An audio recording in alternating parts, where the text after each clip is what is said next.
नमस्कार, स्वागत है आपका। मैं हूं आपके साथ रोहित पुनेठा। आपके लिए लाया हूं देश और दुनिया भर की खबरें बिना किसी लाग लपेट के।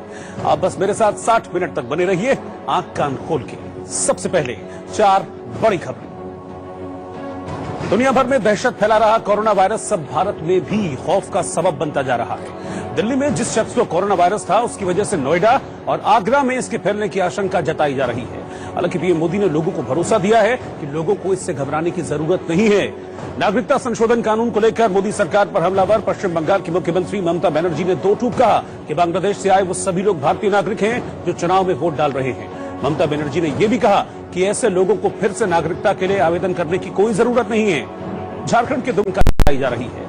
पीएम मोदी ने लोगों को भरोसा दिया है कि लोगों को इससे घबराने की जरूरत नहीं है।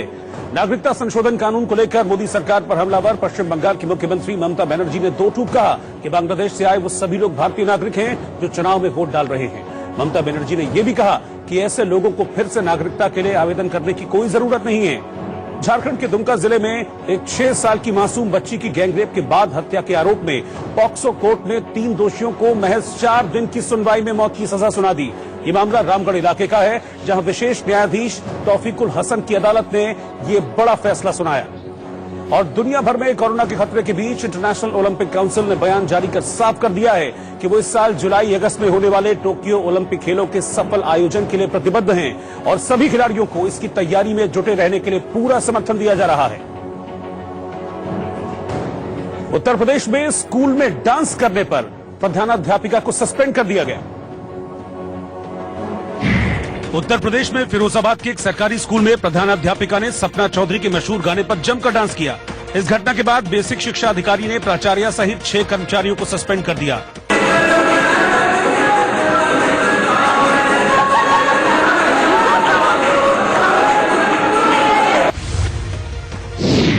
उत्तराखंड के चमोली में गैरसैंण में विधानसभा सत्र के पहले दिन यूकेडी यानी उत्तराखंड क्रांति दल ने जोरदार प्रदर्शन किया और गैरसैंण को स्थायी राजधानी बनाने की मांग को लेकर विधानसभा का घेराव किया।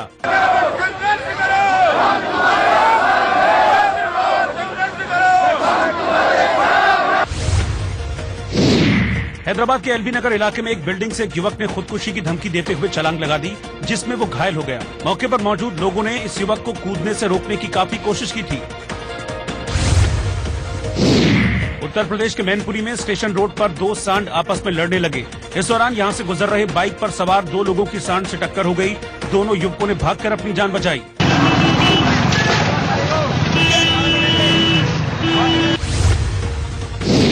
राजस्थान की सिरोही में एक बुजुर्ग ने खुदकुशी करने के इरादे से एक चलते ट्रैक्टर के आगे छलांग लगा दी।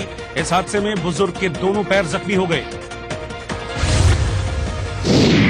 चीन में कोरोना पर काबू पाने के लिए सरकार पीड़ितों के साथ अमानवीय तरीके से पेश आ रही है। इस दौरान एक वीडियो वायरल हो गया, जिसमें सुरक्षाकर्मी एक चौराहे पर कार सवार एक मरीज को जानवर की तरह पकड़कर अस्पताल में भर्ती करवाता दिखा। इसके बाद पूरी टीम पर और कार पर सैनिटाइजर का छिड़काव किया गया। उत्तर प्रदेश के श्रावस्ती में तहसील दिवस के मौके पर डीएम और एसपी की मौजूदगी में 2 अधिकारी सोते हुए नजर आए। उन पर कैमरा घुमा तो वो धीरे धीरे एक्शन में आते दिखे और ये जताने की कोशिश की कि वो सोए नहीं थे। पंजाब के मुक्तसर में एक मुस्लिम परिवार ने सांप्रदायिक सद्भाव का संदेश दिया। पूरे परिवार ने समारोह में सिखों की तरह सिर पर पगड़ी बांधी। दूल्हे ने भी सिर पर सिखों वाली पगड़ी बांधकर शादी की। पीएम मोदी के सोशल मीडिया को छोड़ने की खबर को वाराणसी के लोक कलाकारों ने गंभीरता से लिया और गाना गाकर उनसे ऐसा नहीं करने की अपील की। फेसबुक पे कहे, व्हाट्सएप पर, ट्विटर पे सब का से झूठ, अरे बंद जानी करी सोशल साइट जी। चीन के एक अस्पताल में कोरोना वायरस से पीड़ित 6 मरीजों के ठीक हो जाने पर वहां इलाज कर रहे डॉक्टर खुशी से नाचने लगे, जिसका वीडियो वायरल हो गया।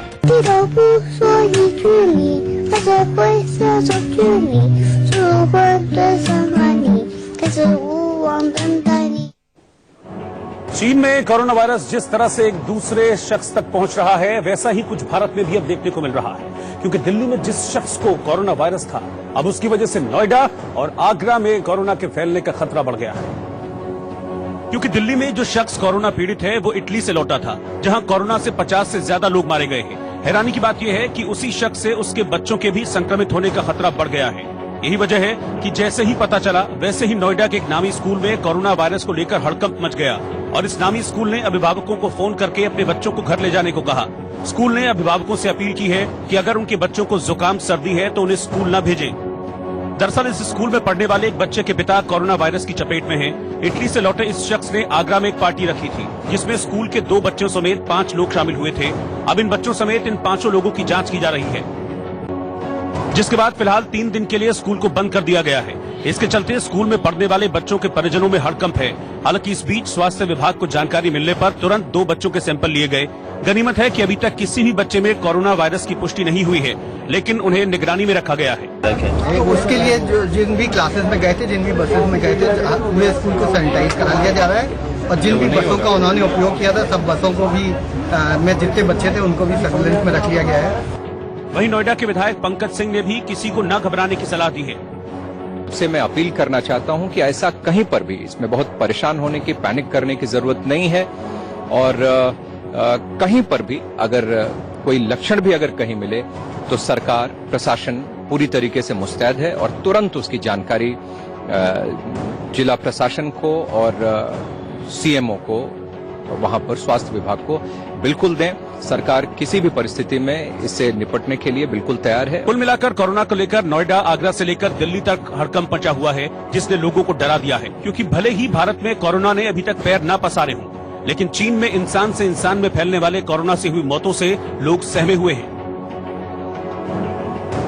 वहीं नोएडा के दोनों निजी स्कूलों को कुछ समय के लिए बंद कर दिया गया है और परीक्षाएं टाल दी गई। नोएडा के अलावा तेलंगाना में भी कोरोना का एक मरीज सामने आया है जो दुबई से लौटा था। इस बीच कोरोना वायरस के खतरे को देखते हुए नोएडा के जिला प्रशासन ने अलर्ट जारी किया है और यहां मौजूद 1000 से ज्यादा देसी विदेशी कंपनियों को कोरोना वायरस से जुड़ा नोटिस भी दिया गया है। जानकारी के मुताबिक नोटिस में सभी कंपनियों से कहा गया है कि अगर उनका कोई कर्मचारी विदेश गया है तो उसके भारत लौटने पर स्वास्थ्य विभाग को इसकी सूचना दी जाए। साथ ही ईरान, सिंगापुर, इटली, चीन समेत 13 देशों से लौटने वाले लोगों की जांच का आदेश भी दिया गया है। इस बीच कोरोना वायरस से जुड़ी शिकायत और सुझाव के लिए एक कॉल सेंटर को शुरू किया गया है। इसका नंबर है 01123978046। ये कोरोना कॉल सेंटर 24 घंटे काम करता है। इतना ही नहीं, हवाई यात्रा के लिए सरकार ने एक नई एडवाइजरी जारी की है, जिसके तहत इटली, ईरान, दक्षिण कोरिया और जापान के नागरिकों को वीजा देने पर रोक लगा दी गई है। इस बीच भारत ने पैरासिटामोल समेत 26 दवाइयों के निर्यात पर रोक लगा दी है ताकि मरीजों को इलाज के दौरान दवाइयों की कमी न हो। साथ ही एयर इंडिया ने अपने क्रू मेंबर्स को भी निगरानी में रखा है। अब आपके लिए जानना बेहद जरूरी है कि कोरोना वायरस के लक्षण क्या हैं और इनसे बचाव कैसे किया जा सकता है। सबसे पहले आपको कोरोना के वायरस के लक्षणों के बारे में बताते हैं। WHO यानी कि वर्ल्ड हेल्थ ऑर्गेनाइजेशन के एक्सपर्ट्स के मुताबिक कोरोना के संक्रमण से बचने के लिए समय समय पर साबुन या जेल से आपको हाथ धोते रहने चाहिए। दफ्तर में सैनिटाइजर का प्रयोग भी बार बार करते रहना चाहिए।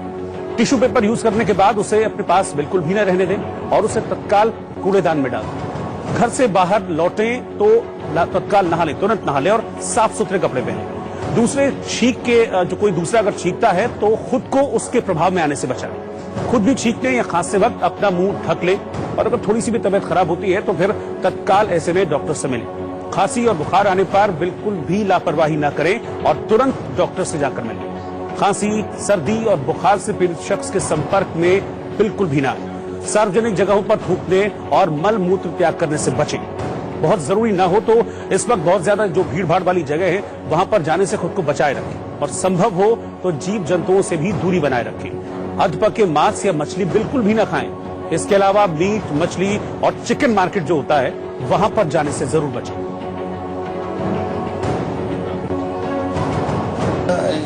जो वायरस है ये बेसिकली इसके लक्षण है कि बुखार आना, खांसी आना और उसके साथ ब्रीदिंग प्रॉब्लम होना, ये इसके अर्ली लक्षण है। और later on LRTI, lower respiratory tract infection हो जाती है, जिससे निमोनिया वगैरह बन जाता है। तो इस तरह के लक्षण है। और इसके साथ साथ ये भी देखा गया कि इनकी कहीं न कहीं जो कोरोना अफेक्टेड एरियाज की जो कंट्रीज है लाइक चाइना, जिनमें वुहान एरिया, और दूसरे जो अदर कंट्रीज हैं उनमें अफेक्टेड है लाइक जापान है ना। इस तरह के देशों से जो कोई लोग आ रहे हैं उनके कांटेक्ट में कोई आता है तो उसके बाद ये अगर लक्षण आते हैं तो हम कहते हैं कि ये कहीं न कहीं कोरोना से के लक्षण हो सकते हैं। भारत पूरी तरह सक्षम है इसको टैकल करने के लिए। बिल्कुल फुली प्रिपेयर्ड है। जैसे आपने देखा कि केरला में केस आए थे तो इमीडिएटली उसको ठीक हो गए हैं, पूरा क्वारंटाइन है हमारा, पूरी तरह तैयार है पूरा भारत इसको। सबको ये हिदायतें हैं कि अगर कोई इस तरह का फॉरेन कंट्री से अफेक्टेड कोई केस आता है तो सिम्टोमेटोरी लगती है, अगर उसको इंडोर की जरूरत है तो डेफिनेटली उसके सैंपल लिए जाएंगे। सैंपल के लिए हमारे पास जैसे पहले एनआईवी पुणे था, अब एनसीडीसी है, एम्स भी है और रोहतक हमारा मेडिकल कॉलेज है। और अगर कोई वैसे हेल्दी हल्का सा कोई माइल्ड सी सिम्टम आ रहे हैं तो उसको home quarantine is the best. घर में उसको क्वारंटाइन करें, हेल्दी उसको डाइट दें, प्रोटीन डाइट लें और उसके बाद बिल्कुल वो पीरियड ऑफ 14 डेज वो फिर सेटल हो जाता है। चीन के हुबेई प्रांत की राजधानी वुहान से शुरू हुए जानलेवा कोरोना वायरस की चपेट में दुनिया के 65 देश इस वक्त आ चुके हैं, जिनमें अब तक 3131 से ज्यादा लोगों की मौत हो चुकी है, जबकि 79,000 लोग इस वायरस से संक्रमित हैं। वहीं चीन में जानलेवा कोरोना वायरस से 31 और लोगों की मौत के बाद अब मरने वालों की संख्या बढ़कर 2,943 पहुंच गई है, जबकि ईरान में कोरोना वायरस से 11 और लोगों की मौत हो गई है, जिससे मृतकों का आंकड़ा 77 पहुंच गया है। जबकि इटली में कोरोना वायरस के प्रकोप से मरने वालों की संख्या बढ़कर 52 पहुंच गई है और करीब 2036 लोग इस वायरस की चपेट में हैं, इससे संक्रमित हैं। दक्षिण कोरिया में 28 लोग इसके शिकार हुए हैं।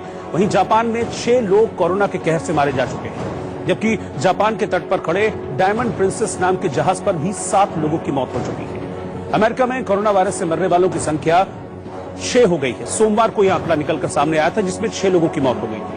हांगकांग में 2 और फ्रांस में 3 लोगों को कोरोना लील गया, यानी कि कोरोना ने उनकी जान ले ली।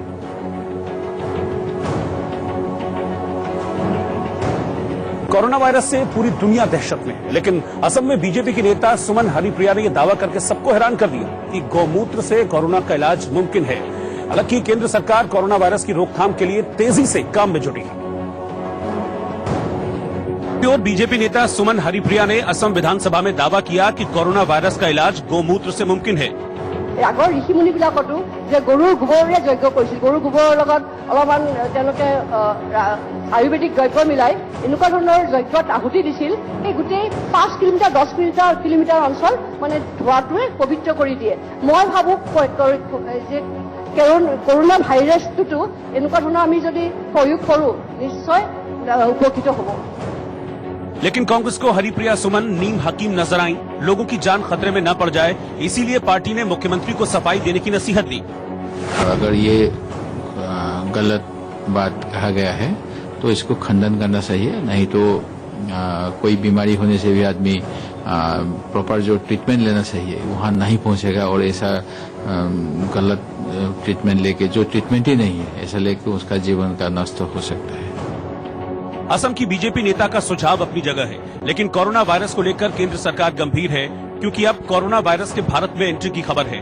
प्रधानमंत्री मोदी ने ट्वीट किया, कोरोना वायरस को लेकर तैयारियों का रिव्यू किया गया है। कई मंत्रालय और राज्य इस मसले पर एक साथ काम कर रहे हैं। भारत आ रहे लोगों की स्क्रीनिंग की जा रही है और सभी मेडिकल जांच की जा रही है। घबराने की जरूरत नहीं है, लेकिन हमें इससे लड़ने के लिए एक साथ काम करना होगा। कुछ अहम कदम सभी को उठाने होंगे, जिससे सावधानी बरती जाए। स्वास्थ्य मंत्रालय भी कोरोना वायरस को लेकर गंभीर है। पूरे देश के लिए हम लोग अलर्ट है। पूरी जांच पड़ताल हो रही है। पूरी मतलब कह सकते हैं कि हर 2-4 दिनों में ग्रुप ऑफ मिनिस्टर प्रतिदिन सेक्रेटरी लेवल पर विभाग का ज्वाइंट मीटिंग होता है और लगातार हमने एडवाइजरी भी जारी कर रहे हैं। हर प्रकार के बॉर्डर एरिया को भी अभी हम लोगों ने डिसीजन लिया सील करने का, जिन देशों से बहुत ज्यादा फैला है, जिन देशों में चीन के अलावा भी इटली, कई देशों में ईरान, कई देशों में फैल रहा है, तो वहाँ भी हम लोगों ने उससे सजगता बरती है कि वहाँ के लोग यहाँ अगर आते हैं तो उनके वीजा इत्यादि को भी हम लोगों ने आज से एडवाइजरी जारी किया है कि उन देशों के लोगों को आने नहीं दिया जाए अभी तत्काल, और साथ साथ जो भारतीय वहाँ से आते हैं वो निगेटिव टेस्ट करा करके ही आए। ये सब सारी चीजें हम लोगों ने आज मंत्रणा किया है बैठक में। भारत सरकार को दावा कर रही है कि वो पूरी तरह से सजग है कोरोना वायरस को लेकर, और अगर इसके आंकड़े देखें तो बहुत खतरनाक तरीके से कोरोना वायरस बढ़ा है और हजारों लोगों की जान अब तक ये ले चुका है। सोशल मीडिया पर देखें तो बहुत ज्यादा ज्ञान इसको लेकर दिया जा रहा है कि इससे बचाव के क्या तरीके हैं, क्या इसके लक्षण हैं, लेकिन ठोस क्या है वो हम आपको बताते हैं, क्योंकि वर्ल्ड हेल्थ ऑर्गेनाइजेशन की रिपोर्ट क्या कहती है, उनके एक्सपर्ट्स क्या कहते हैं कि कैसे इससे बचा जा सकता है, वो हम आपको बताएंगे। इसके लिए सबसे जरूरी है कि समय समय पर साबुन या जेल से हाथ धोते रहें, चाहे आप घर में हो या फिर दफ्तर में हो। जरूरी यह भी है कि सैनिटाइजर का प्रयोग थोड़ी थोड़ी देर में करते रहें, क्योंकि इसमें साफ सफाई बेहद जरूरी है। टिश्यू पेपर वगैरह यूज करने के बाद उसको अपने पास बिल्कुल भी न रखें, उसको फौरन फेंक दें, किसी कूड़ेदान में उसको डाल दें। अगर आप बाहर से घर वापस लौट रहे हैं तो बेहद जरूरी है कि तत्काल नहा लें और नहाने के बाद फिर नए और साफ सुथरे कपड़े आप पहनें। कोई दूसरा अगर छींकता है तो उसके प्रभाव में आने से खुद को बचाएं, ये बहुत जरूरी है। और साथ ही ये अपने ऊपर भी लागू करें कि खुद आप छींक रहे हैं, खांस रहे हैं तो अपने जो मुंह है उसको हाथ से आप ढक लें। और अगर थोड़ी सी भी तबीयत खराब होती है तो तुरंत डॉक्टर के पास जाएं, डॉक्टर से मिलें। खांसी और बुखार आने पर भी लापरवाही बिल्कुल नहीं बरतें और तत्काल आप डॉक्टर से जाकर मिलें, अपना चेकअप कराएं। खांसी, सर्दी और बुखार से अगर कोई शख्स पीड़ित है तो कोशिश करें कि उसके संपर्क में बिल्कुल भी ना आए। सार्वजनिक जगहों पर थूकने और मल मूत्र त्याग करने से बचें। और बहुत जरूरी न हो तो इस वक्त क्योंकि कोरोना का संक्रमण बहुत ज्यादा है तो भीड़ भाड़ वाली जगह पर जाने से बचें और संभव है तो जीव जंतुओं से दूरी बनाए रखें। और अपने खान पान की आदतों में सुधार बहुत जरूरी है। इसमें अध पका जो मांस है, मछली है, वो आप बिल्कुल भी ना खाएं। इसके अलावा मीट और मछली जो मार्केट है, चिकन मार्केट है, इस तरह की जगहों पर जाने से बचाएं। आजम खान और उनके बेटे को रामपुर कोर्ट में पेश किया गया। जीव जंतुओं से दूरी बनाए रखें और अपने खान पान की आदतों में सुधार बहुत जरूरी है। इसमें अध पका जो मांस है, मछली है, वो आप बिल्कुल भी ना खाएं। इसके अलावा मीट और मछली जो मार्केट है, चिकन मार्केट है, इस तरह की जगहों पर जाने से बचाएं। आजम खान और उनके बेटे को रामपुर कोर्ट में पेश किया गया। सांसद आजम खान और उनके बेटे अब्दुल्ला आजम सीतापुर जेल से रामपुर कोर्ट में पेश किए गए। कोर्ट में आजम खान को पत्नी और बेटे समेत सीतापुर की जेल में स्थानांतरित किए जाने के मामले पर सुनवाई हुई। अगली सुनवाई 7 मार्च को की जाएगी, तब तक उन्हें जेल में ही रहना होगा। संसद भवन परिसर में महात्मा गांधी की प्रतिमा के सामने आम आदमी पार्टी के सांसदों ने दिल्ली हिंसा को लेकर प्रदर्शन किया और केंद्र सरकार से इस्तीफा मांगा। केंद्र सरकार होश में आओ, होश में आओ, होश में आओ, भाजपा सरकार होश में आओ, होश में आओ, होश में आओ। उत्तर प्रदेश के शाहजहांपुर में बिजली विभाग के संविदा कर्मचारियों ने वेतन भुगतान, बीमा और पीएफ अकाउंट में पैसा जमा करने की मांग को लेकर प्रदर्शन किया। संविदा कर्मियों ने 2 महीने से वेतन नहीं मिलने का आरोप भी लगाया। संविदा मजदूर संगठन जिंदाबाद, जिंदाबाद। संविदा मजदूर संगठन जिंदाबाद, जिंदाबाद। जम्मू कश्मीर के पुलवामा में हमला करने के मामले में एनआईए ने आतंकवादियों को पनाह देने के आरोप में पिता और बेटी को गिरफ्तार किया है। उत्तर प्रदेश के मेरठ में होली से पहले खाद्य विभाग की टीम ने लाला का बाजार में छापेमारी की और 1000 किलो नकली मावा जब्त किया। जब्त मावे की कीमत करीब 3 लाख बताई जा रही है। उत्तर प्रदेश में सीतापुर के खैराबाद इलाके में 8 दुकानों और एक होटल में भीषण आग लग गई, जिससे लाखों का सामान जल गया। पीड़ित दुकानदारों ने साजिश के तहत आग लगाने की आशंका जाहिर की है।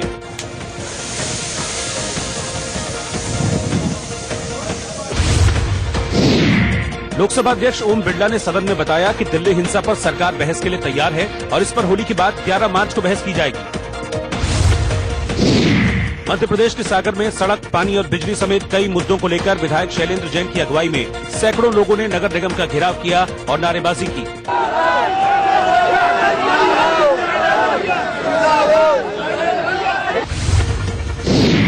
बेंगलुरु में टाउन हॉल में प्रदर्शन पर रोक लगाने के फैसले के खिलाफ निगम परिषद की बैठक में कांग्रेस और जेडीएस ने विरोध प्रदर्शन किया। ಕೌನ್ಸಿಲಲ್ಲಿ ಅಪ್ರೂವ್ ಆಗಿ ಆಯುಕ್ತರ ಹತ್ರ ಹೋಗಿದೆ। हैदराबाद में एक सॉफ्टवेयर इंजीनियर ने अपनी पत्नी और 2 बच्चों की जहर देकर हत्या करने के बाद खुदकुशी कर ली। इंजीनियर 22 लाख के कर्ज की वजह से भारी तनाव में था। मध्य प्रदेश में जालौन के कोंच तहसील में एक लेखपाल का रिश्वत देने का वीडियो सोशल मीडिया पर वायरल हो गया। कोरोना पर आरबीआई के आश्वासन के बाद शेयर बाजार मंगलवार को बढ़त के साथ बंद हुआ। 7 दिन की गिरावट के बाद संभला सेंसेक्स मंगलवार को 479 अंक उछलकर 38,623 पर बंद हुआ, जबकि निफ्टी 170 अंक चढ़कर 11,303 पर बंद हुआ। प्रधानमंत्री मोदी ने सोशल मीडिया से हटने का संकेत दिया तो सोशल मीडिया पर हंगामा मच गया। पीएम के समर्थक उनसे सोशल मीडिया पर बने रहने की अपील कर रहे हैं तो सियासी विरोधी तंज कस रहे हैं। पीएम मोदी दुनिया में सोशल मीडिया पर सबसे लोकप्रिय राजनेता हैं। इसीलिए जैसे ही उनका सोशल मीडिया छोड़ने वाला ट्वीट आया, सोशल मीडिया पर ही हड़कंप मच गया। पीएम मोदी ने लिखा कि सोच रहा हूं कि इस रविवार फेसबुक, ट्विटर, इंस्टाग्राम और यूट्यूब से हट जाऊं। इस बारे में आपको बताऊंगा। पीएम मोदी ने आखिरी फैसला नहीं लिया है और न ही इस फैसले की कोई वजह बताई है, लेकिन सोशल मीडिया से हटने का इरादा देखकर उनके समर्थक हैरान रह गए। ट्विटर पर #नो सर और #नरेंद्र मोदी ट्रेंड करने लगा और इसके जरिए पीएम मोदी से सोशल मीडिया पर बने रहने की अपील की गई। लेकिन सियासी विरोधियों को इसी बहाने पीएम मोदी पर तंज कसने का मौका मिल गया। समाजवादी पार्टी के अध्यक्ष अखिलेश यादव ने ट्वीट किया कि सामाजिक संवाद के रास्ते बंद करने की सोचना अच्छी बात नहीं है। छोड़ने के लिए और भी बहुत कुछ सार्थक है साहब, जैसे सत्ता का मोह, लगाव, विद्वेष की राजनीति का ख्याल, मनमर्जी की बात, चुनिंदा मीडिया से करवाना मनचाहे सवाल और विश्व विहार। कृपया इन विचारणीय बिंदुओं पर भी विचार करें। पीएम मोदी पर हमला करने में राहुल गांधी भला कैसे पीछे रहते। उन्होंने ट्वीट किया कि सोशल मीडिया अकाउंट्स नहीं, नफरत छोड़िए। पीएम मोदी के सोशल मीडिया छोड़ने के पीछे की वजहों पर अटकलबाजी तेज है। कुछ लोग इसे दिल्ली हिंसा से जोड़कर देख रहे हैं, तो कुछ रविवार यानी 8 मार्च को महिला दिवस से जोड़ रहे हैं।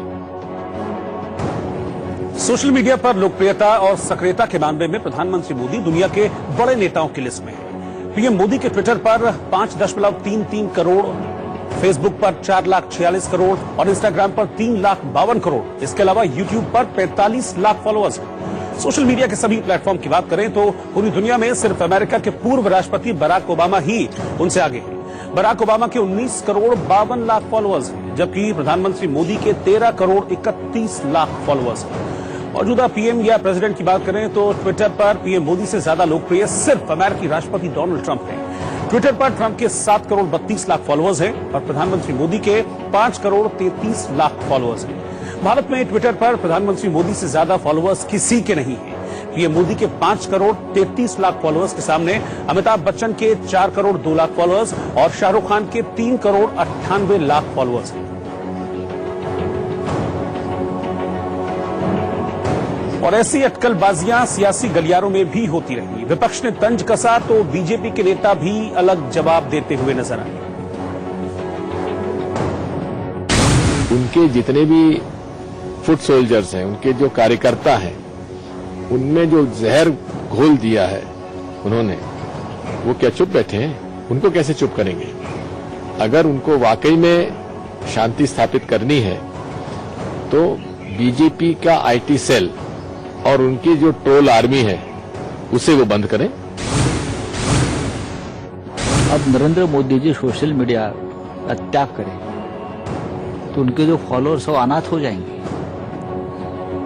उनको अनाथ करना ठीक नहीं है। ये तो साइबर योद्धा है उनके, और योद्धा जो होते हैं वो सेनापति के आदेश से काम करते हैं। अब सेनापति ही सोशल मीडिया का मैदान छोड़ देंगे तो फौज क्या करेगी?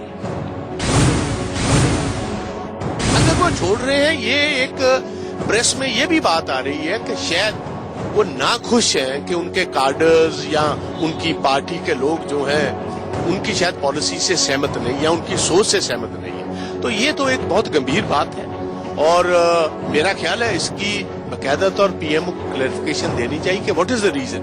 क्या वो डिसल्यूजन तो नहीं हो रहे? ये तो नहीं है इसके बाद कहीं सियासत छोड़ने का फैसला कर रहे हैं। अगर छोड़ना ही है तो वो विचारों को छोड़े जिनके जरिए समाज बढ़ रहा है, जिनके जरिए हिंदू मुस्लिम समुदाय में डिस्टेंस बढ़ रहा है, बढ़ रहा है, नफरतें बढ़ रही हैं। अगर वो छोड़ दें तो मैं समझता हूँ देश प्रधानमंत्री के पास टाइम बहुत कम है और फिर भी उन्होंने इतने दिन उसको चलाया, उसके लिए वो बधाई के पात्र हैं। और किस कारण से छोड़ रहे हैं वो वही कह सकते, मैं नहीं जानता। भारतीय प्रधानमंत्री ने जिन्हें एक संदेश दिया है देश के लोगों को कि ऐसी अराजक ताकतों को जो सोशल मीडिया के द्वारा देश में घृणा, नफरत और हिंसा फैलाना चाहते हैं, उनको परास्त करें। हमें रविवार तक प्रतीक्षा करनी चाहिए प्रधानमंत्री जी की क्या कहना चाहते हैं। अमर सिंह को खुद अपनी मौत की अफवाह का खंडन करना पड़ा। समाजवादी पार्टी के पूर्व नेता अमर सिंह ने अपनी मौत को लेकर उड़ी अफवाह को खारिज कर दिया और ट्वीट कर जवाब दिया कि टाइगर अभी जिंदा है। उत्तर प्रदेश के मथुरा में कथावाचक देवकीनंदन ठाकुर और उनके भाई समेत आधा दर्जन लोगों पर एफआईआर दर्ज की गई है। देवकीनंदन पर छेड़छाड़ और मारपीट के आरोप लगे हैं। महाराष्ट्र के ठाणे में एक आदमी ने अपनी पत्नी और बेटी की हत्या कर दी और उसके बाद आत्महत्या कर ली। पुलिस हत्या और खुदकुशी की वजह तलाश रही है। मध्य प्रदेश के ग्वालियर में कांग्रेस विधायक प्रवीण पाठक ने नगर निगम अधिकारियों को अमृत योजना में लापरवाही बरतने पर जमकर लताड़ लगाई कि मैं नीरो नहीं हूँ कि जलता रहे तुम्हारा रूम और मैं चुपचाप बैठे रहूँ, बांसुरी बजाता रहे। तय कर लो, आप दोनों लोगों से अनुरोध है, आप इसको कैसे भी फरवरी महीने में बेरोजगारी दर बढ़कर 7.78% हो गई, जो पिछले 4 महीनों में सबसे ज्यादा है। और आग कान खोल के में फिलहाल वक्त हो गया एक छोटे से ब्रेक का। ब्रेक के बाद हम आपको दिखाएंगे गिरफ्त में दंगाई शाहरुख।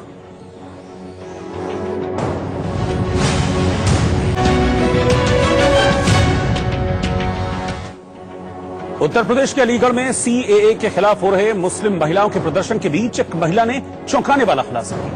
महिला का आरोप है कि उसके पति ने उसे जबरन प्रदर्शन में शामिल होने के लिए भेजा। वो अपने पति को मना करती है तो उसके साथ मारपीट करता है और जबरदस्ती हाथ पकड़कर धरना स्थल तक छोड़कर आता है।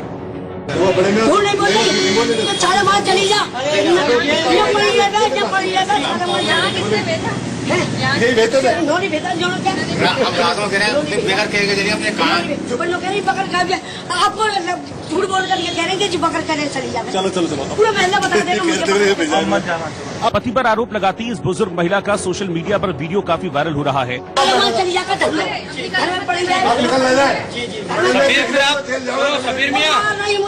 सबीर मियां, बात कह रही हूँ, अगर इस तरह से धरने में अगर आप गए या कुछ हुआ तो आपके खिलाफ कार्रवाई, आप जेल चले जाओगे। अरे मुझे मार नहीं, आपको 3 दिन में जमानत करवानी पड़ेगी मेरे कोर्ट में आकर।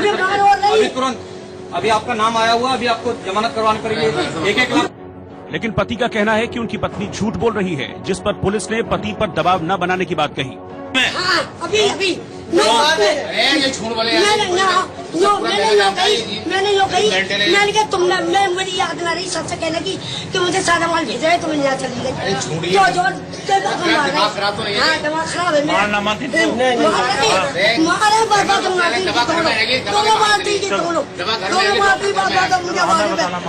इंकारी कर लो। अलीगढ़ पुलिस सिविल लाइन इलाके में धरने पर बैठे लोगों को समझाने पहुंची थी कि बिना कारण कोई मैंने यो कही मैंने कहा तुमने मैं मेरी याद ना रही सबसे कहने की कि मुझे सारा माल भेजा है, तुम्हें यहाँ चली गई। दिमाग खराब है, मारे बाबा तुम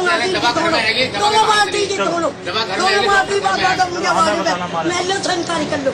अलीगढ़ पुलिस सिविल लाइन इलाके में धरने पर बैठे लोगों को समझाने पहुंची थी कि बिना कारण कोई सीएए के खिलाफ धरने में शामिल न हो, और इसी के तहत जब अपर सिटी मजिस्ट्रेट रंजीत सिंह और सीओ अनिल समानिया ने मोहल्ले के लोगों से बात की तो इस बुजुर्ग महिला ने अपने पति की पोल खोल दी। दिल्ली में हुई हिंसा और पुलिस पर पिस्टल तानने के मामले में फरार चल रहे आरोपी मोहम्मद शाहरुख पुलिस की गिरफ्त में आ गया है। क्राइम ब्रांच ने मोहम्मद शाहरुख को उत्तर प्रदेश के शामली से गिरफ्तार किया। शाहरुख 24 फरवरी से फरार चल रहा था और घटना के 8 दिन बाद उसे गिरफ्तार किया जा सका। आरोपी ने जाफराबाद में हेड कांस्टेबल दीपक दहिया पर पिस्टल तानी थी और आरोप है कि उसने 3 राउंड फायरिंग भी की थी। तस्वीरें वायरल होने पर गिरफ्तारी के डर से वो अपने परिवार समेत फरार हो गया था। शाहरुख के पिता साबित का भी क्रिमिनल रिकॉर्ड रहा है और ड्रग माफिया से संबंध के चलते वो एक बार जेल भी जा चुका है। दिल्ली क्राइम ब्रांच के एसीपी अजीत पवार ने बताया कि गिरफ्तार शाहरुख का कोई क्रिमिनल रिकॉर्ड नहीं है और दिल्ली पंजाब से होता हुआ वो शामली पहुंचा था और वहां से भी वो भागने के फिराक में था। कैश में आके अपनी पिस्टल निकाल ली थी, तो जब हमारा एक हेड कांस्टेबल है दहिया वो इसकी तरफ गया था तो उसने उसकी भी पिस्टल तानी थी, उसके ऊपर भी फायर नहीं किया था। उसके बाद ये वहां से भाग गया था।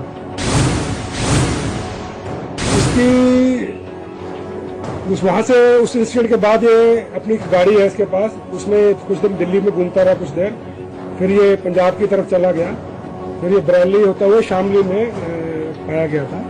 तो हमारे पास टेक्निकल इनपुट थे और मैनुअल इंफॉर्मेशन थी और ये अभी अपना ठिकाना चेंज करने वाला था शामली से। पिस्टल रिकवर की कोशिश कर रहे हैं। ये मुंगेर का पिस्टल है। इसका एक साथी था जो इसकी फैक्ट्री में काम करता था। ये आदमी अपने ही घर में जुराबों की फैक्ट्री चलाता है, उसमें कोई लेबर काम करता था, मुंगेर का था, उससे उसने 2 साल पहले लिया। ये पिस्टल जो था मुंगेर का बना हुआ है, सेमी ऑटोमेटिक पिस्टल है, अच्छी क्वालिटी का है। किस ब्रिक का है सर? 7.65 बोर का। सर इसका अपना कोई क्रिमिनल बैकग्राउंड अभी नहीं मिला है। इसके पिताजी का एक केस है नारकोटिक का और फेक करेंसी का, इसका अपना रिकॉर्ड नहीं है। बाकी किस गैंग से कोई बंद कर रखता है, अभी इस पर इन्वेस्टिगेट जारी है। जो इससे पता लगा है, शौक की फैक्ट्री चलाता है, मॉडलिंग का शौक रखता है, टिकटॉक वीडियो बनाता है, अपलोड करता है। 3 गोलियां चली हैं, 5 इसके पास थी, 2 ये कहता गिर गई हैं, 3 खोखे भी मिले थे वहां खाली, और 3 गोलियां चली हैं। शामली से दिल्ली लाए जाने पर मीडिया कर्मियों ने जब आरोपी शाहरुख से दिल्ली में फायरिंग को लेकर सवाल पूछा तो उसने सवाल का कोई जवाब नहीं दिया। क्या वजह रही शाहरुख गोली क्यों चलाई थी? आप शाहरुख प्लीज शाहरुख फायरिंग क्यों की थी बताएंगे आप? प्लीज कितने लंबा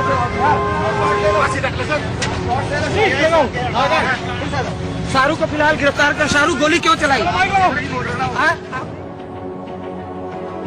दरअसल दिल्ली क्राइम ब्रांच की टीम शाहरुख को 8 दिन बाद गिरफ्तार करने में कामयाब हो पाई है। आपको बता दें कि 24 फरवरी को जाफराबाद में भड़की हिंसा के दौरान शाहरुख एक वीडियो में दिल्ली पुलिस के हेड कांस्टेबल दीपक दहिया पर पिस्टल ताने नजर आया था। आरोप है कि जिस दौरान शाहरुख ने 3 राउंड फायरिंग की थी और जैसे ही ये वीडियो वायरल हुआ था, शाहरुख अपने परिवार के साथ फरार हो गया था। अब 8 दिन बाद पुलिस ने आरोपी शाहरुख को गिरफ्तार कर लिया है और दूसरी जो तस्वीर है ये उसकी गिरफ्तारी की तस्वीर है। पहली तस्वीर 8 दिन पहले यानी कि 24 फरवरी की है, जिस दिन शाहरुख ने 3 राउंड फायर किए थे और एक पुलिस वाले पर पिस्टल तानकर उसको धमका रहा था।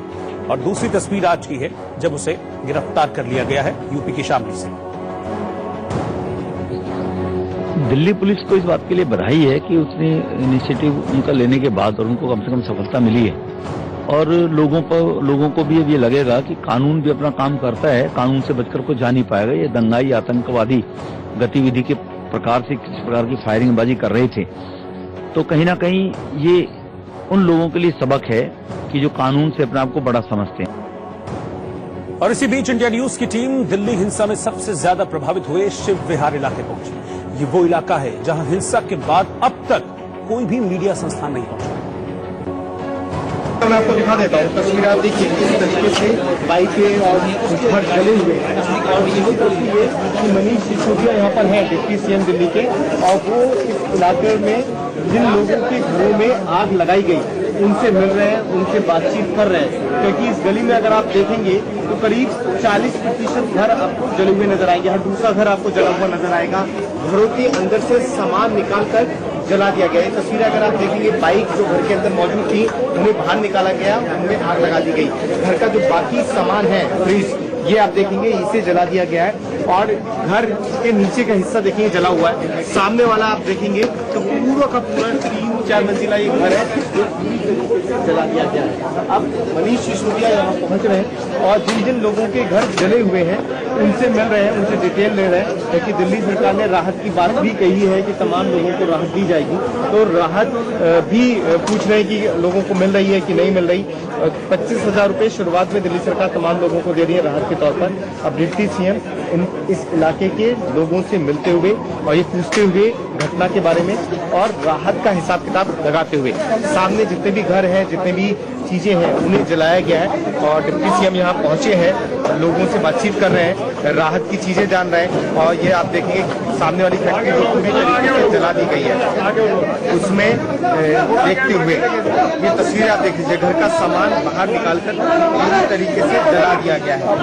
ये आप रजिस्टर देखेंगे और चेक की कॉपियां देखेंगे, रजिस्टर में हिसाब किताब किया जा रहा है, उसमें डिटेल्स नोट की जा रही है। डिप्टी सीएम के साथ में जो लोग पहुंचे हैं यहाँ पर, वो तमाम लोग डिटेल्स नोट कर रहे हैं। क्योंकि दिल्ली सरकार एक आकलन भी कर रही है कि कितने लोगों का नुकसान हुआ, कैसे कैसे नुकसान दिया। ये परिवार से बात करते हुए जिन लोगों का घर पूरी तरीके से जला दिया गया। तो ये तस्वीर शिव विहार की है जहाँ पर आप लोगों को राहत तो दी जा रही है और साथ ही पूछा भी जा रहा है किस तरीके से उनके यहाँ पर अटैक हुआ, किस तरीके से हिंसा फैली और कितना नुकसान इस तमाम इलाके में लोगों का हुआ है। कैमरा पर्सन अश्वनी के साथ पुलकित नागर, इंडिया न्यूज़, दिल्ली। प्रधानमंत्री मोदी ने दूसरे दलों को देश हित में काम करने की सलाह दी।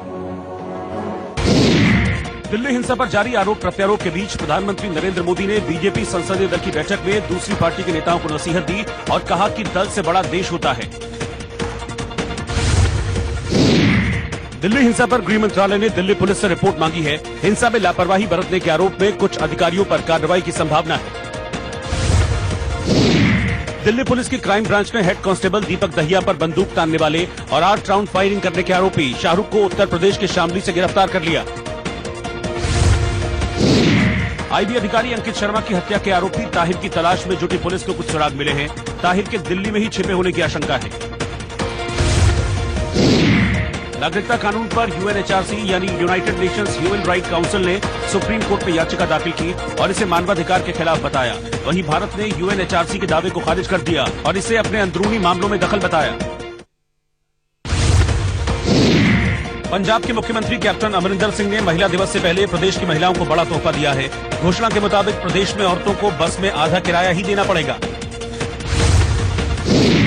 दिल्ली के डिप्टी सीएम मनीष सिसोदिया ने हिंसा प्रभावित इलाके शिव विहार का दौरा किया और पीड़ितों से मिलकर उनसे बात की। आम आदमी पार्टी के विधायक राघव चड्ढा ने दिल्ली जल बोर्ड के उपाध्यक्ष का पदभार संभाल लिया। इस दौरान उन्होंने कहा कि गर्मी के मौसम को देखते हुए पानी की आपूर्ति को लेकर हम खास योजना तैयार कर रहे हैं। उत्तर प्रदेश में गाजियाबाद के मोदी नगर के सब्जी मंडी इलाके में ट्रक से जबरदस्ती सब्जी उतारने से रोकने पर दबंगों ने पीड़ित की पिटाई कर दी। मध्य प्रदेश के ग्वालियर में एसडीएम के नेतृत्व में खाद्य सुरक्षा विभाग ने एक होटल पर छापा मारा। खाद्य विभाग की टीम ने दूषित खाद्य पदार्थों को फेंकवाया और कोल्ड ड्रिंक, पनीर और मिठाई के सैंपल लिए। स्विट्जरलैंड के जेनेवा में बलूच और सिंधी नागरिकों ने पाकिस्तान के अत्याचार के खिलाफ प्रदर्शन किया और संयुक्त राष्ट्र से न्याय की गुहार लगाई। झारखंड के दुमका में 6 साल की एक बच्ची के रेप और मर्डर के मामले में अदालत ने सिर्फ 4 दिनों में कार्रवाई पूरी करते हुए आरोपियों को फांसी की सजा सुना दी। रेप और मर्डर के आरोपियों की गिरफ्तारी से लेकर उनको सजा दिलाने का मामला रिकॉर्ड टाइम में पूरा किया गया है। क्राइम के बाद सिर्फ 25 दिनों में आरोपियों को फांसी की सजा भी सुना दी गई। कोर्ट में सुनवाई जल्दी पूरी करने के लिए कोर्ट में रात भर जाग कर काम हुआ है। इस दौरान तीनों आरोपी कोर्ट रूम में मौजूद रहे।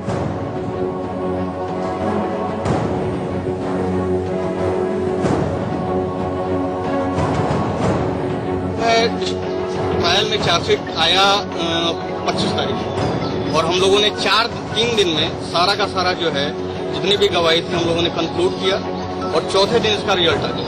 यह मामला जो है एक जघन्य हत्या का था जो प्राकृतिक और अप्राकृतिक यौनाचार के बाद किया गया और यह निर्भया से भी हटके था। ये अपने आप में बहुत ही विभत्स मामला था जिसमें नजदीकी रिश्तेदारों के द्वारा जो है रेप एंड मर्डर किया गया विक्टिम का। मतलब यह जो है फैसला एक नजीर बनेगा कि इसमें 2 फांसी की सजाएं, 2 धाराओं में फांसी की सजा। दुमका में एक मासूम के रेप और मर्डर से हड़कंप मच गया था। इसी साल 5 फरवरी को 6 साल की मासूम का रेप और फिर उसका मर्डर हो गया था। रिश्ते में चाचा लगने वाले मिट्ठू राय नाम के शख्स ने बच्ची को चॉकलेट और बैलून का झांसा दिया और उसे अपने साथ अपने घर ले गया और अपने 2 दोस्तों के साथ मिलकर उस मासूम का गैंग रेप किया। बाद में मासूम की हत्या कर दी गई और लाश को छिपाने के लिए शव को मिट्टी में दबा दिया गया। इस घटना की क्रूरता को देखते हुए कोर्ट ने मामले की तारीखों को आगे बढ़ा दिया और सिर्फ इस मामले पर लगातार कोर्ट सुनवाई करती रही। यहां तक कि स्पीडी ट्रायल के लिए डिस्ट्रिक्ट सेशन जज ने सुबह से लेकर देर रात तक सुनवाई को जारी रखा। इस मामले में पुलिस ने भी तेजी से कार्रवाई की है। वारदात के 6 दिनों बाद आरोपियों को धर दबोचा गया और सिर्फ 14 दिनों में तहकीकात पूरी करके पुलिस की तरफ से चार्जशीट दायर कर दी गई। ये पूरा जो है हम लोगों ने प्रक्रिया पूरा 1 महीने में, यानी कि 1 महीने भी नहीं है, 25 दिनों में हमने पूरा, जैसे घटना के दिन से लेकर जजमेंट डे तक 25 दिनों में पूरा प्रक्रिया कंप्लीट किया है। दिल्ली के मुख्यमंत्री अरविंद केजरीवाल आज प्रधानमंत्री नरेंद्र मोदी से संसद भवन में मिले। दिल्ली के सीएम पद की शपथ लेने के बाद केजरीवाल पहली बार प्रधानमंत्री मोदी से मिले। मुलाकात के बाद सीएम केजरीवाल ने बाहर निकलकर बताया कि ये दोनों की औपचारिक मुलाकात थी जिसमें उन्होंने दिल्ली हिंसा और कोरोना वायरस पर बातचीत की। केजरीवाल ने कहा कि उन्होंने प्रधानमंत्री से दिल्ली हिंसा के दोषियों को सख्त सजा देने की बात कही। उन्होंने दिल्ली पुलिस की तारीफ करते हुए कहा कि रविवार की रात हिंसा की अफवाह फैलाने वालों पर पुलिस ने अच्छा काम किया और उसे वहीं पर दबा दिया। मैंने प्रधानमंत्री जी से अपील की और उन्होंने भी कहा कि अब हमें ये कोशिश करनी है कि भविष्य के अंदर कभी भी इस तरह की वारदात नहीं होनी चाहिए दिल्ली के अंदर। दिल्ली देश की राजधानी है, जो भी कदम उठाने की जरूरत है, भविष्य में इस किस्म के दिल्ली में दोबारा दंगे कभी नहीं होने चाहिए।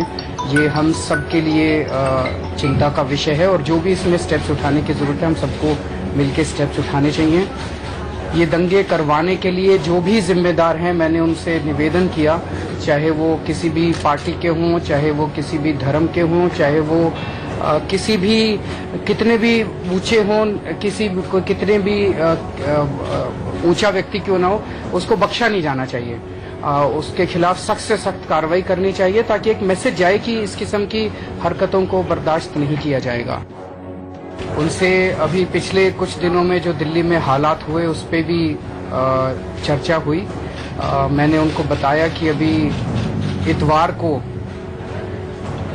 दिल्ली में, पूरी दिल्ली के अंदर बहुत जबरदस्त अफवाहें फैली थी। चारों तरफ अफरा तफरी का माहौल हो गया था, जिसमें दिल्ली पुलिस ने बहुत अच्छा रोल अदा किया। और जिस तरह से दिल्ली पुलिस के ऑफिसर्स सड़क पे उतर के लोगों को शांति बनाए रखने की अपील कर रहे थे, जिस तरह से पूरी दिल्ली के अंदर पुलिस ने अफवाहों को रोकने की कोशिश की और एक बहुत बड़े हादसे को उन्होंने रोका, तो ये बहुत ही काबिल तारीफ था। दिग्विजय सिंह ने ये बयान देकर कि बीजेपी पैसों के दम पर कांग्रेस विधायकों को तोड़ने और कमलनाथ सरकार गिराने में जुटी है, सियासी माहौल गर्म कर दिया। दिग्विजय सिंह का आरोप है कि एक एक विधायक के लिए 25 से 30 करोड़ रुपए ऑफर किए जा रहे हैं। अब मुख्यमंत्री को अपनी इम्पोर्टेंस जताना होगा, ब्लैकमेल करना होगा, कोई काम नहीं हुआ होगा तो कुछ भी कह के दबाव बना दो। और ये उनकी आदत है, इसलिए मुझे इससे ज्यादा कुछ नहीं। अब उनके दिमाग का कोई आकलन कर सकता है क्या? फितूरी चलता रहता है। कांग्रेस पार्टी स्वतः बहुत बड़े विश्वास के संकट से जूझ रही है। इतने गुट है उनके अंदर के उनको शंका लगी रहती है कि ये गुट के लोग न खिसक जाए, फला गुट के लोग न खिसक जाए। मैं किसी का नाम नहीं लेना चाहता, और इसी की जो परिणति है वो इस प्रकार के बयानों से होती, जैसा दिग्विजय सिंह। देखिए, दिग्विजय सिंह जी हमेशा तथ्यों के आधार पर बात करते हैं। उन्होंने ठीक कहा है कि 20 से 25, कहीं कहीं 35 करोड़ रुपए में बीजेपी एमएलए को खरीदने की कोशिश कर रही, लेकिन कांग्रेस के एमएलए बिकाऊ नहीं है। वो इस समय पूरी तरह से एकजुट है, बल्कि उल्टा होगा मध्य प्रदेश के अंदर कि बीजेपी के कई एमएलए टूटकर कांग्रेस पार्टी की तरफ आ जाएंगे। मैं केवल इतना ही कहूंगा, कांग्रेस की सरकार जनता ने बनाई है और कांग्रेस की सरकार जनता के बलबूतों पर खड़ी है और जनता कहीं 35 करोड़ रुपए में बीजेपी एमएलए को खरीदने की कोशिश कर रही, लेकिन कांग्रेस के एमएलए बिकाऊ नहीं है। वो इस समय पूरी तरह से एकजुट है, बल्कि उल्टा होगा मध्य प्रदेश के अंदर कि बीजेपी के कई एमएलए टूटकर कांग्रेस पार्टी की तरफ आ जाएंगे। मैं केवल इतना ही कहूंगा, कांग्रेस की सरकार जनता ने बनाई है और कांग्रेस की सरकार जनता के बलबूतों पर खड़ी है और जनता की सेवा के लिए तत्पर थी, आज भी तत्पर है। मुझे इन तथ्यों के बारे में जानकारी नहीं है, पर कांग्रेस सरकार हमारी स्थायी है, जनसेवा के लिए तत्पर है, यही हमारी कोशिश होनी है। और फिलहाल एक ब्रेक के लिए रुक रहे हैं।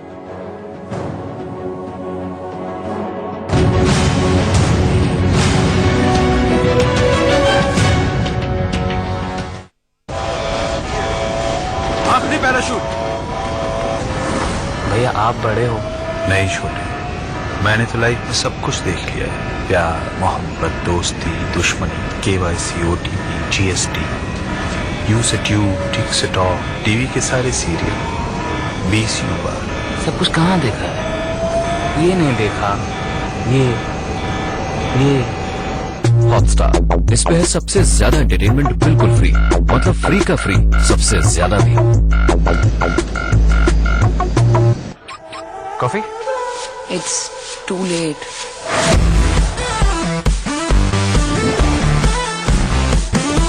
So sorry, Mrs. Roy, we got a bit late. Can I make it up to you with a cup of coffee?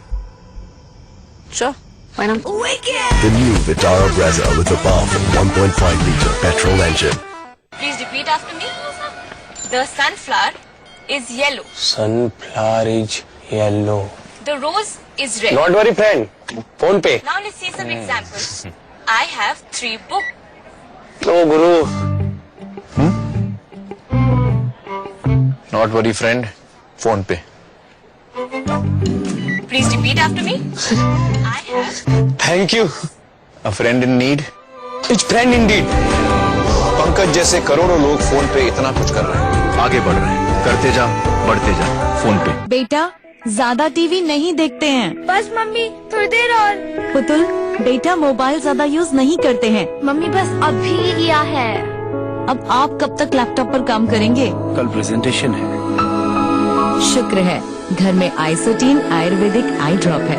आइसोटीन Ayurvedic I drop का रोजाना इस्तेमाल आँखों पर टीवी, मोबाइल और लैपटॉप से होने वाले नुकसान को रोकता है और इसका कोई साइड इफेक्ट भी नहीं है। आँखें रोशन तो सब रोशन। चीनू के जाने के बाद घर कितना सोना सोना हो जाएगा, नहीं? कहो तो मैं रिटायर हो जाऊं। अभी एजुकेशन लोन और रिटायरमेंट के खर्चे ना बाबा ना। और अगर रिटायरमेंट ऑलरेडी सिक्योर्ड हो तो फिर हो जाओ रिटायर। और वैसे भी शाम की चाय साथ पीना काफी रोमांटिक है, नहीं? चले। स्मार्ट लोगों की क्लियर है प्रायोरिटी, बाकी सब बाद में। सेकेंड इनिंग से पहले LIC। Meet Harry from a family of hairies. His friends don't like body hair, and she doesn't either. Body hair a problem? Introducing Wheat Men Hair Removal Cream. Just apply, wait, and wipe for a long-lasting clean look. New Wheat Men. Find your sexy. MDH Kitchen king मसाले को king क्यों कहते हैं? अगर MDH का kitchen king kitchen में हो तो हम सब कुछ बना सकते हैं। बैंगन का भरता, आलू गोभी, भिंडी मसाला, मिक्स वेजिटेबल, मटर पनीर और भी बहुत कुछ। ये तो मैजिक है। बहुत बढ़िया। Like magic. MDH जो भी खाए उंगली चाटे, एक और बार मांगे रे बबुआ। स्वाद इसका खुशी के आंसू रे बबुआ। बेस्ट चॉइस सोयाबीन तेल, स्वाद में हिट, बजट में फिट। MDH का किचन किंग किचन में हो तो हम सब कुछ बना सकते हैं। MDH Kitchen King masala. Like magic. बढ़िया। MDH।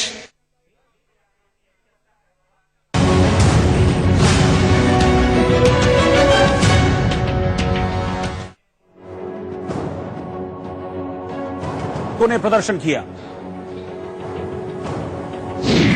पटना में बिहार विधानसभा के बाहर आरजेडी विधायकों ने किसानों, नियोजित शिक्षकों, लंबित जलाशय के निर्माण के अलावा भ्रष्टाचार के मुद्दे पर नीतीश कुमार के खिलाफ प्रदर्शन किया और नारेबाजी की। किसानों से धान की खरीद क्यों नहीं नीतीश मोदी, जवाब दो, जवाब दो, जवाब दो। बेरोजगार किसानों को पहचान पत्र क्यों नहीं नीतीश मोदी, जवाब दो, जवाब दो, जवाब दो। बिहार की राजधानी पटना में आरजेडी नेता तेजस्वी यादव जनता से जुड़ने के लिए बिना तामझाम के बाजार में निकले। इस दौरान उन्होंने जूस की दुकान से जूस और हरा चना खरीदा। मध्य प्रदेश के रायसेन में छेड़खानी के आरोपी एक युवक की कुछ महिलाओं ने पिटाई कर दी। आरोपी पर एक लड़की को जबरदस्ती अपना मोबाइल नंबर देने का आरोप भी लगा है।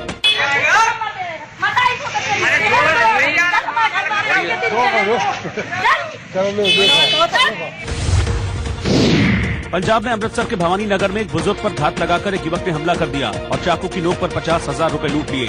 इस दौरान गली के बाहर खड़े लुटेरे का दूसरा साथी बाइक लेकर खड़ा हुआ था, जो लूट के बाद साथी को लेकर फरार हो गया। मध्य प्रदेश के जबलपुर में नर्मदा गौ कुंभ के मौके पर नागा साधु और संतों ने जुलूस निकाला और शाही स्नान किया। इस दौरान घाट पर लोगों की भारी भीड़ देखी गई, जहां लोगों ने डुबकी लगाई।